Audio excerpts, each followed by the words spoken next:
سجن الكاتروز، السجن الأكثر حراسة في العالم كله، واتسجن فيه فيكتور لوستيك بعد ما نفذ أكبر عملية تزوير للعملة المحلية هز بها الاقتصاد كله وقتها. ومع ذلك الخدعة دي ما كانتش أشهر حاجة عملها، لأنه نفذ عمليات نصب كتير ملهاش نهاية. كل عملية كانت أقوى من اللي قبلها، وهدفه الوحيد إنه يبقى غني بأسرع وقت ممكن. علشان كده فيكتور كان أخطر وأنجح نصاب شافه العالم، واتشهر بالراجل اللي باع برج إيفل مرتين. هكلمك النهاردة عن واحد عبقري في النصب مفيش منه اتنين، وهتعرفوا ازاي مجرد نصاب صغير مفلس يتحول لاكبر مجرم مطلوب القبض عليه في العالم كله. فيكتور لوستيك اتولد سنة 1890 بمدينة هوستني بالنمسا، ومش عارف بصراحة اذا كان اسمه فيكتور ولا لا، لان اسمه الحقيقي لسه لحد دلوقتي محدش يعرفه، لانه طول حياته استخدم 45 اسم بشخصيات مختلفة، ومع كل عملية نصب جديدة كان بيغير شخصيته وشكله وهويته كلها. نصاب عبقري بيلف العالم بيدور على طرق جديدة يصطاد بها ضحاياه. ومع ذلك المعلومات اللي نعرفها عنه ان طفولته كانت صعبة جدا، لانه عاش في بيت صغير في واحدة من افقر الاماكن في المدينة، واهله كانوا مجرد فلاحين يا دوب يشتغلوا وياكلوا نفسهم وعيالهم، ووالده ووالدته انفصلوا لما كان عنده 8 سنين. علشان كده فيكتور اضطر انه يعيش مع قرايبه اللي ما كانش بيحبهم اصلا، وفضل 4 سنين مستحمل العيشة معاهم لحد ما بقى عنده 12 سنة، ووقتها قرر انه لازم يسيبهم ويمشي. هرب من المدرسة وعاش حرفيا في الشارع اللي كان برد جدا، وبدأ يسافر من مدينة للتانية وما كانش عارف يعمل ايه، واضطر يشحت فلوس من الناس واحيانا يسرق علشان يلاقي ياكل، لحد ما جت سنة 1903 قرر وقتها يدخل عالم الجريمة. وفي الوقت ده فيكتور كان بيكافح علشان يفضل عايش في شوارع بودابست، لحد ما في يوم كان بيدور في صناديق الزبالة قدام فندق فاخر على حاجة ياكلها، وهو يمكن يكونوا رموا بواقي اكل في صناديق الزبالة بتاعتهم. بس لفت انتباهه ان كان في زوجين قاعدين في بلكونة الفندق بيتعشوا، وشاف الجرسون بيحط قدامهم وليمة كبيرة اكل فيكتور عمره ما شاف زيه قبل كده. بس مش دي المشكلة ان الزوجين دول ما كلوش حاجة من الاكل ده وسابوا الاكل كله ودخلوا على اوضتهم. فيكتور كان مصدوم ازاي المجانين دول يسيبوا الاكل ده كله ويمشوا من قدامه، معقول الاكل ده كله هيترمي؟ فقال لنفسه وقتها كلمة مشي عليها باقي حياته كلها: لو انا باكل من صناديق الزبالة والناس دول عايشين حياتهم ومعاهم فلوس تخليهم ياكلوا بالشكل ده، فانا عمري ما هحس بالذنب لو سرقته. وبطل يشتغل نشال صغير، وقال انا لازم اسرق فلوس اكتر بطريقه اذكى من كده ومن غير ما حد يمسكني. ولما وصل 18 سنه كان احترف كل خدع الكوتشينه، بقى عنده خفه يد ويقدر يغش في الامور او ينصب على اي حد في الشارع. بس الشرطه لاحظت اللي كان بيعمله واتسجن اكتر من مره في مدن مختلفه، ومع ذلك مرضيش يوقف اللي بيعمله. ومع كل مره بيتسجن فيها كان بيتدرب اكتر في السجن على خدع الكوتشينه او يقرا كتب يزود بها معرفته. ومع انه ساب المدرسه بدري بس كان متاكد ان التعليم هيساعده يبقى نصاب محترف، وبالتالي صعب جدا ان حد يشك فيه بعد كده. وفي نفس الوقت الاوروبيين كلهم كانوا بيتكلموا عن امريكا انها ارض الفرص، وسمع قصص كتير عنها خلته عاوز يسافر امريكا. ولما طلع من السجن قرر على طول انه يسافر، وركب سفينه متجهه للولايات المتحده، وكان متاكد انه هيبقى غني. وعلى عكس المتوقع حصلت حاجتين وهو في السفينه. اول حاجه انه اتعور في وشه من قبطان السفينه وخد 12 غرزه، لانه كان بيغار شويه بسبب ان فيكتور كان بيكلم حبيبته في التليفون وبيتنحنح لها، فالقبطان قال له مش ناقصه محن واداله واحده في وشه، والجرح ده فضل على طول في وشه. ولما الناس كانوا بيسالوه بعد كده ايه سبب الجرح ده، كان بيقول لهم ده بسبب خناق. انما الحاجه التانيه اللي حصلت له كانت اكتشاف ضخم بالنسبه له. فيكتور لاحظ ان السفينه اللي راكب عليها مليانه ناس اغنياء، رجال اعمال وستات اغنياء، من الاخر كده بالنسبه له سهل جدا انه يصطادهم. كانوا بالنسبه له زي شويه سمك في برميل يقدر انه يمد ايده على اي حاجه منهم. والسفينه كانت بالنسبه له مكان كويس جدا يقدر ينصب فيه على اي حد، لان هناك مفيش بوليس او حتى سجن، ومش بيسرق في دوله معينه. الدرجه الاولى من السفينه اكيد فيها ناس اغنياء جدا. علشان كده فيكتور قرر انه هيكرر نفس الرحله تاني، وهيقعد اسبوع في كل سفينه، وفي الاسبوع ده كان بينصب على الركاب الاغنياء اللي فيها. ولما يخلص والاسبوع ينتهي كان بينزل ويركب سفينه تانية. حرفيا كان بيتنقل بين اوروبا وامريكا رايح جاي، وفضل على كده سنين من غير ما حد يكشفه. طبعا انت هتقول لي كان بينصب على الناس ازاي؟ هقول لك انه كان بيمثل انه منتج موسيقي ناجح، وبيدور على حد يستثمر معاه في مقطوعه موسيقيه عاوز يعملها، ولو نجحت فلوسه هترجع له اضعاف. وفعلا كانوا بيصدقوه يدوا له فلوسهم، وبعدها يعرفوا انه اتنصب عليهم. بس فجاه بتحصل الحرب العالميه الاولى، والرحلات البحريه بين اوروبا وامريكا اتلغت. هتقول لي كده فيكتور هياكل عيش ازاي؟ هقول لك انه مش معروف هو عمل ايه بالظبط وقت الحرب، بس لما الحرب خلصت فجاه ظهر في نيويورك بشكل مختلف تماما. الواد الفقير اللي كان بيدور على شويه اكل في صناديق الزباله بقى لابس بدله معموله مخصوص ليه، وقميص خامته من الحرير وجاكيت من شعر الجمل ومدرب خاص كمان. كمان، ومسمي نفسه الكونت فيكتور لوستيك، وكان بيقول للناس انا ارستقراطي ثري جدا بس منفي سياسيا، واصله من عيله غنيه وليها قيمه في المجتمع. طبعا ده كله اي كلام، ما احنا عارفين اصله، بس دايما العين خداعه، لان مظهره ومشيته وطريقه كلامه وكل حاجه فيه كانت بتقول انه غني فعلا. اي حد يقابله كان بيصدقه وينبهر بيه. فيكتور نجح انه يعيد تشكيل نفسه من تاني في الصوره اللي كان بيحلم بيها، وكده يعني ما عملش الشخصيه دي على الفاضي. عاوز اقولك انه هيستخدمها في عمليات نصب اكبر واخطر بكتير من اللي نفذها قبل كده. سنه 1919 فيكتور اتجوز بنت اسمها روبرتا، كانت مبهوره جدا بيه لدرجه انها فضلت معاه حتى بعد ما عرفت ان فلوسه كلها من النصب وان اصله مش غني، ومع ذلك فضلت تحبه وكانت مستحملاه. بس في الحقيقه حياته الشخصيه كانت السبب في اللي هيحصل له بعديه. فتره العشرينيات كانت فتره ازدهار في امريكا، وده الوقت المناسب اللي فيكتور لازم يتحرك فيه ويستغل جشع وطمع الامريكان، وبدا في شغل التهريب والتزوير. بس بعدها بفتره جات له فكره اذكى بكتير. فيكتور قرر انه يعمل آلة فلوس سحريه، وما تستغربش لانه كان مسماها كده، وقرر انه يبيعها للناس على انها بتطبع دولارات زي الدولارات الحقيقيه بالظبط. وكده يعني الآلة هتطبع فلوس مزوره مش حقيقيه، بس لازم يلاقي ناس يخلوهم يقتنعوا بكلامه علشان يشتروها، لانه هيبيعها لاكتر من حد بفلوس كتير جدا. وعلى طول راح لنجار محترف في نيويورك وعمل عنده صناديق كتير، كانت معموله بشكل كويس جدا وطولها حوالي 60 سم، اطرافها من النحاس وفيها جزء بيلف من جوه. طبعا انت هتقول لي ومن العبيط اللي هيصدقوا اصلا؟ هقول لك لا اطمن، دول مفيش اكتر منهم، لان دايما النصاب بيستغل طمع اللي قدامه. ايوه بس كان بيعرض فكرته للناس ازاي؟ في الاول كان بيدور على حد ينصب عليه، وكان بيقول له حط في الآلة ورقه ب $100 ومعاها ورقه تانية لونها ابيض، وشغل الآلة واستنى 6 ساعات هتلاقيها طبعت لك نفس الورقه الاصليه بالظبط. وبكده بقى يبقى معاك ورقتين بنفس الرقم التسلسلي. ايه ده بجد؟ اللعيب يا راجل، ده انت معاك آلة المال السحريه. بس السؤال هنا بيني وبينك، ازاي الآلة دي بتطلع $100 بعد 6 ساعات؟ هقول لك ان فيكتور كان بيروح البنك ويجيب فلوس جديده، كل ورقه فيهم ب $100، وده معناه ان الرقم التسلسلي اللي على الفلوس هيكون ماشي بالترتيب الا اخر رقم هيكون مختلف. فكان بيمسح اخر رقم ويطبع اكتر من ورقه بنفس الرقم التسلسلي، وحرفيا عمل فلوس كتير جدا الرقم التسلسلي اللي عليها زي بعض. فيكتور كان عنده خبره كويسه في التزوير، والموضوع بالنسبه له مع الوقت بقى سهل جدا. بس الاذكى من كده انه ما كانش بيعرض الآلة بتاعته على اي حد، لا ده كان بيمثل دور الراجل الجدع اللي الناس ممكن تثق فيه. يعني في مره مثلا سرق محفظه واحد غني بيلعب قمار، وبعدها رجعها له بنفسه وقال له مش تخلي بالك المحفظه دي وقعت منك. وبكده الراجل هيفكر ان فيكتور مواطن شريف ومحترم، وبالطريقه دي عمل صداقات كتير مع ناس اغنياء، وطول الوقت كان بيلمح لهم ان في آلة ممكن تصنع لهم كميه الفلوس اللي هم عاوزينها، لحد ما فهموا وقالوا له طب ما تورينا الآلة دي هتطلع لنا فلوس ازاي. بس فيكتور ذكي وكان بيمثل قدامهم انه مش مهتم اصلا، لحد ما وصلوا لدرجه انهم بقوا يترجوه علشان يقول لهم على الطريقه. قال لهم خلاص يا جدعان انتوا صحابي ومش هخبي عليكم حاجه، انا برضو هتمنى لكم الخير. وجاب الآلة ودخلوا اوضه في الفندق، وحط ورقه حقيقيه ب $100 في الآلة، وقال لهم استنوا 6 ساعات وهتطلع ورقه تانية ب $100. وفي خلال ال6 ساعات كانوا بيتكلموا او يلعبوا قمار او يروحوا يتعشوا، ولما ال6 ساعات بيخلصوا كانوا بيفتحوا صندوق الآلة وبيلاقوا ورقتين كل ورقه فيهم ب $100. طب هم اغبياء صدقوا الكلام ده، انما انت يا عزيزي المشاهد بتفهم شويه واكيد مش هتصدقه. ولازم اقول لك على سر الآلة بتاعته. السر ان كان في ورقه تانية مخباها جوه الصندوق من الاول، وبما انه كان مزور الرقم التسلسلي اللي على الورقه فالورقتين كانوا نسخه طبق الاصل من بعض. بس اصحابه مش صدقوه كده على طول، فقال لهم يا جدعان انا مستعد اثبت لكم ان الورقه التانية دي حقيقيه مش مزوره. وخدهم معاه على البنك وسال الموظف اللي هناك قول لي الورقه دي حقيقيه ولا مزوره. واكيد طبعا الموظف قال له ان الورقه اصليه 100%، لانها اصليه فعلا، وفيكتور ما غيرش غير رقم واحد في الرقم التسلسلي. كلهم كانوا مصدومين وقتها من اللي حصل، ازاي الآلة دي تقدر تطلع فلوس حقيقيه زي بتاعه البنك بالظبط. وخلاص صحابه كلهم بقوا يثقوا فيه، وهنا بقى فيكتور لازم يستغل ثقتهم وقال لهم يا جماعه انا عندي مشكله، محتاج فلوس بسرعه، المشروع كده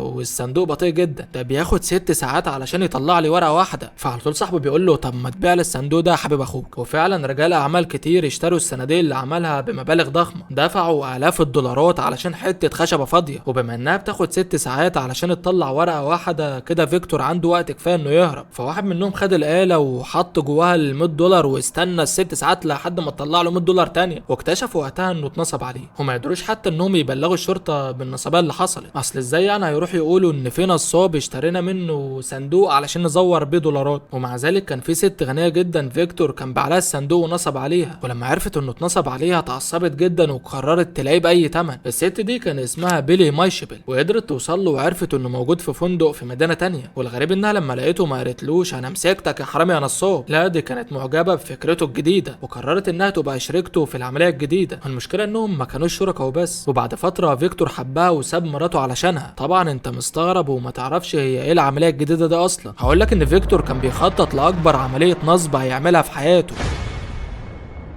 في شهر مايو سنة 1925 فيكتور قرأ مقال في صحيفة عن برج ايفل، كانوا بيتكلموا عن حالة برج ايفل الصعبة وانه محتاج يتجدد بمبالغ ضخمة، والافضل للحكومة انها تهد البرج بدل ما تجدده، مع انه في الاصل اتبنى سنة 1989 علشان معرض باريس العالمي، وكان المفروض يتهد بعد 20 سنة من بنائه. بس على سنة 1909 سكان باريس كلهم اتعودوا عليه وتراجعوا عن القرار ده والبرج ما تهدش. بس على سنة 1925 البرج كانت حالته صعبة، وفي اللي قال انه لازم يتهد وكفايه عليه كده، ومنهم اللي قال البرج لازم يتجدد علشان ما يقعش. ومن هنا فيكتور جاله فكره انه يبيع برج ايفل، وعلى طول اتحرك وسافر باريس مع المساعد بتاعه دان كولينز، وكلم ناس كتير وقدر يعمل اوراق مزوره بتقول ان برج ايفل هيتهد، لا ومعروض للبيع كمان. وراح فندق فاخر وحجز غرفته تحت اشراف مسؤول حكومي كبير، وبعت رسائل لستة من اكبر تجار الخردة في باريس وقال لهم في موضوع مهم، في مكسب كبير ولازم تيجوا بسرعه. وفعلا راحوا له على الفندق اللي هو قاعد فيه.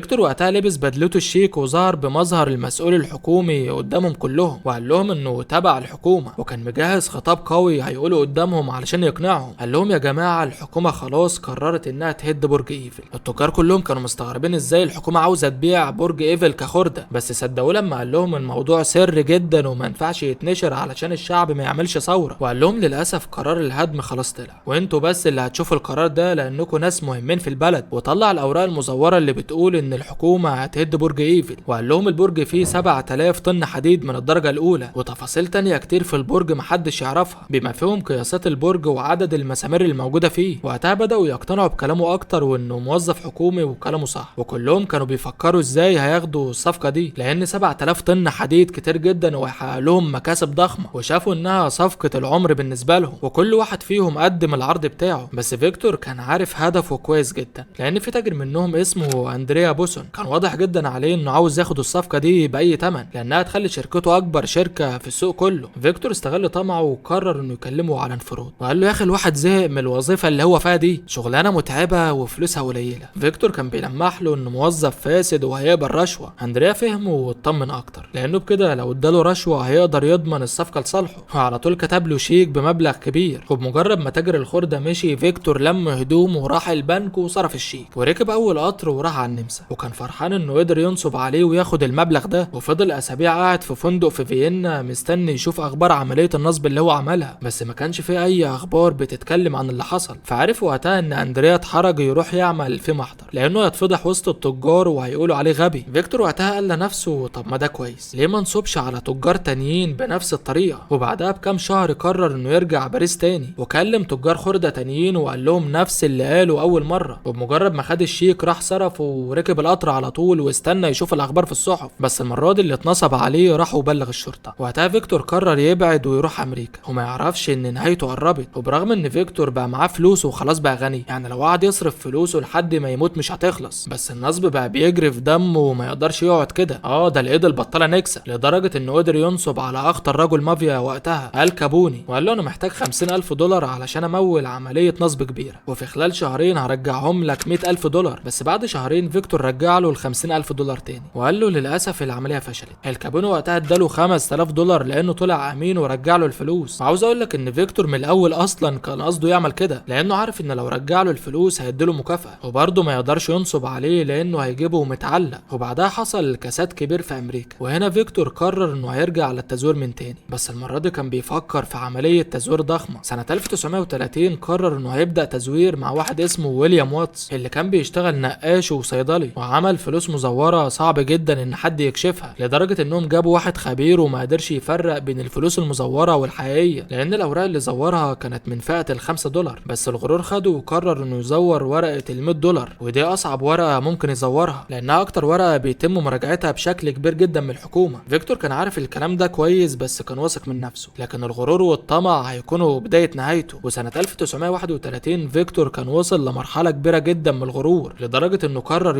ينصب على عمدة ولاية تكساس، ورجع تاني لأول عملية نصب عملها، وباع له الصندوق السحري اللي هيطلع له ورقة ب $100 كل 6 ساعات. بس بمجرد ما عرف انه اتنصب عليه اتعصب جدا وقرر انه لازم يرجع حقه، وعرف ان فيكتور في شيكاغو، ما ترددش وعلى طول سافر له على هناك، ووصل له ورفع عليه السلاح وهدده. بس فيكتور لسانه اسرع من الرصاص وقال له هد نفسك، بس ايه اللي حصل لده كله؟ فقال له بقى انت تنصب عليا يالا وتبيع لي حته صندوق خشب ب $50,000؟ فيكتور بكل برود قال له انا بعتذر جدا لحضرتك، شكل كده الصندوق فيه عيب صناعه، وهعوضك وادفع لك ضعف الفلوس اللي انت دفعتها. العمده وقتها اتبسط وخد الفلوس وكان طاير من الفرحه. سيبك انت من ده كله، انت متخيل ان فيكتور ممكن يديله $50,000 بسهوله كده؟ لان الفلوس اللي العمده خدها كلها كانت مزوره، ودي كانت اول غلطه كبيره فيكتور يعملها. لان العمده اول ما عرف ان الفلوس مزوره على طول بلغ الشرطه، والشرطه الامريكيه حطته على رادار الخدمه السريه، واللي الناس كانوا فاكرينهم وقتها مهمتهم حمايه رئيس امريكا، بس مهمتها الاساسيه كانت وقف عمليات التزوير اللي بتحصل. واتصدموا ان الفلوس متزوره بشكل كويس جدا وصعب انها تتكشف. وقتها ادركوا انهم بيتعاملوا مع مزور محترف، وفيكتور وواتس قدروا يزوروا اكتر من $1,000,000، وده وقتها كان رقم ضخم جدا وصعب على اي مزور انه يعمله. والمشكله الاكبر دلوقتي ان الفلوس المزوره خلاص بقت في ايد الناس، وبيتعاملوا بها من غير ما يعرفوا انها مزوره اصلا، ولازم يوقفوا اللي بيحصل ده وبسرعه، لان بكده الدولار هينهار ومفيش حد هيثق فيه تاني، والاقتصاد الامريكي اتاثر باللي حصل. وفي سنه 1934 تم تشكيل فرقه خاصه للقبض على فيكتور، اللي كانت مكونه من عملاء الخدمه السريه وضباط الخزانه وضباط شرطه نيويورك وجنود الولايه، ومع ذلك ما يقدروش يوصلوا له غير عن طريق بلاغ وصل لهم سنه 1935. في واحد كلمهم وقال لهم على عنوان فيكتور، والشرطه وقتها راقبته من بعيد واتجسسوا على مكالماته، وعرفوا انه يروح لمكان في وقت معين، فاستنوه هناك وقبضوا عليه. بس يا ترى هو مين الشخص ده اللي بلغ عنه؟ في ناس بتقول ان البلاغ وصل لهم من بيلي ماي حبيبه فيكتور، وبلغت عنه لانه سابها وحب واحده تانية. وفي شهر سبتمبر سنه 1935 فيكتور قرر انه يهرب، وفعلا قدر يهرب من مركز الاحتجاز الفيدرالي في منهاتن. عمل حبل طوله 15 متر من ملايه السرير، وقطع القضبان بكماشه كانت معاه. والمشكله انه وهو بينزل كان بيمثل انه عامل نظافه بيمسح الازاز اللي بره علشان مفيش حد يشك انه بيهرب، وساب رساله بيسخر فيها من حراس السجن على المخده اللي في زنزانته. وقدر فعلا انه يهرب، بس الحكومه ما قدرتش تسيبه لانه خطر على الاقتصاد الامريكي، وبعتوا قوات كتير علشان يقبضوا عليه، وفعلا قدروا يقبضوا عليه تاني في اقل من شهر. والمره دي بقى ما عندوش فرصه انه يهرب تاني، لانه اتحكم عليه بالسجن لمده 20 سنه في سجن جزيره الكاتروز، السجن الاكثر حراسه في العالم كله. وبرغم انه اتحكم عليه باسم فيكتور، بس كان بيستخدم اسم روبرت ميلر، ومفيش حد كان يعرف اسمه الحقيقي. المهم انه هيقضي الباقي من حياته جوه السجن، ودايما كان بيشتكي للحراس وبيقول لهم انا تعبان ولازم اتعالج، بس ما كانوش بيصدقوه لانهم فاكرين انها خطه منه علشان يهرب، لحد ما المرض اتمكن منه ومات بالالتهاب الرئوي في 11 مارس سنه 1947. فيكتور مات وهو عنده 57 سنه، واتكتب في شهاده وفاته انه مجرد بياع لسه بيتدرب، كانه ملوش اي لازمه، كتقليل منه وما كتبوش انه نصاب او مزور محترف، لانه يعتبر اشهر نصاب في العالم. ومع ذلك تشارلز بونزي هو اللي خد منه اللقب ده، لاننا لحد النهارده لسه بنسمع عن مخطط بونزي. ولو ما تعرفش مين هو تشارلز بونزي ممكن تشوف الفيديو اللي عملناه هنا على القناه، وما تنساش بقى تعمل لايك وتشير الفيديو علشان نستمر وننزل فيديوهات اكتر. سلام.